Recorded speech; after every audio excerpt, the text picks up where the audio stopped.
Ladies and gentlemen, today, I stand before you not just to speak, but to connect, to share something raw, something real, something that might reflect a question many of us have whispered in our hearts during the darkest hours. Why am I even alive? It's a question I once asked myself, not in a moment of peace, but in a moment of absolute chaos. It was not just about losing something.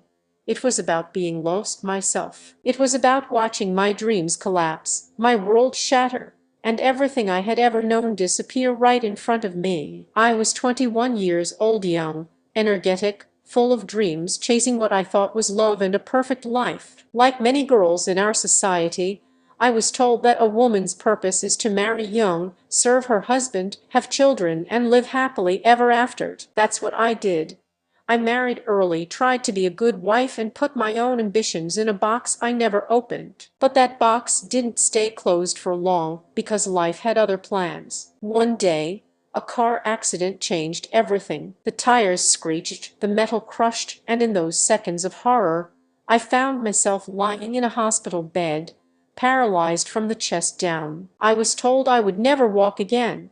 My spine was crushed, my arm was fractured. I couldn't even sit on my own. The girl who once danced in her room, who dreamed of painting the world with her colors, was now a motionless figure surrounded by machines. I remember staring at the ceiling of that hospital room for days. The question haunted me: why am I even alive? What was left of me? What was the point of this pain? My body was broken, but what broke me even more was society's response. I heard whispers: who will marry her now? She's a burden. She should have died in the accident. I began to believe them. I started thinking that maybe they were right. Maybe I was useless now. Maybe my life had no meaning. I cried myself to sleep. I stopped eating. I lost all hope. That dark cloud took over me completely. But then something changed. One night, as I lay there in silence, I heard a nurse humming a lullaby. It reminded me of something I had long forgotten. The sound reminded me of love, of life, of hope. And in that moment, I realized something profound.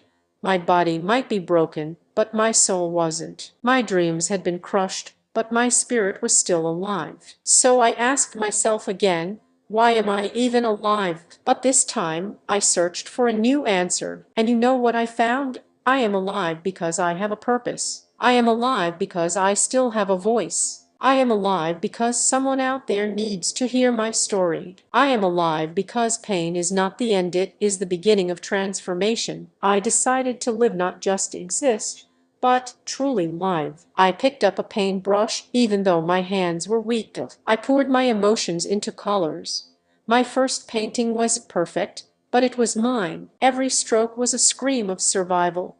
I began to paint again, to speak again, to dream again. I started sharing my story with the world. People began to listen, not out of pity, but because they saw themselves in me. They saw their own pain, their own struggles, and most importantly, their own strength. I became a motivational speaker not because I had a perfect life, but because I had the courage to rebuild myself from the ruins. Let me tell you something, my friends, strength is not measured by how much you can lift, but by how much you can overcome. Real courage is looking in the mirror when you are broken and saying, I still matter. There were days when I wanted to give up, days when the pain was unbearable. But every time I fell, I reminded myself, I am not defined by my wheelchair. I am not defined by my past. I am defined by what I choose to become. And I chose to become a fighter. I became Pakistan's first wheelchair-bound model, not because I fit into society's standards of beauty, but because I broke them. I became an artist, not because I had steady hands, but because I had a steady heart. I became a mother, not by giving birth, but by adopting a beautiful son who gave my life a new meaning. And I became a speaker not to show how strong I am, but to remind you how strong you are. Each of us has our own version of tragedy. It might not be a car accident. It might be heartbreak, failure, rejection, loneliness, depression. But whatever it is, I want you to know that your pain is valid, your tears are real, and your healing is possible. So if you've ever asked yourself, Why am I even alive? I want to tell you, you are alive because you still have something to give. You are alive because you haven't finished your story yet. You are alive because the world needs your light, even if it's just a flicker today. Your scars don't make you weak. They are proof that you survived. Your broken pieces don't make you less, they make you more human, more compassionate, more resilient. Don't wait for the world to validate your worth. Create your own meaning. Redefine your own success. Maybe walking isn't in my destiny, but flying is. And maybe you too. We're not meant to walk the same path as others. Maybe your wings are just waiting to open. Stop looking for perfection. Embrace your flaws. Fall in love with your soul. Because true beauty is not in the body, it's in the heart. True strength is not in muscles, it's in the spirit. Today, I don't ask, why am I even alive, with sadness. I ask it with gratitude.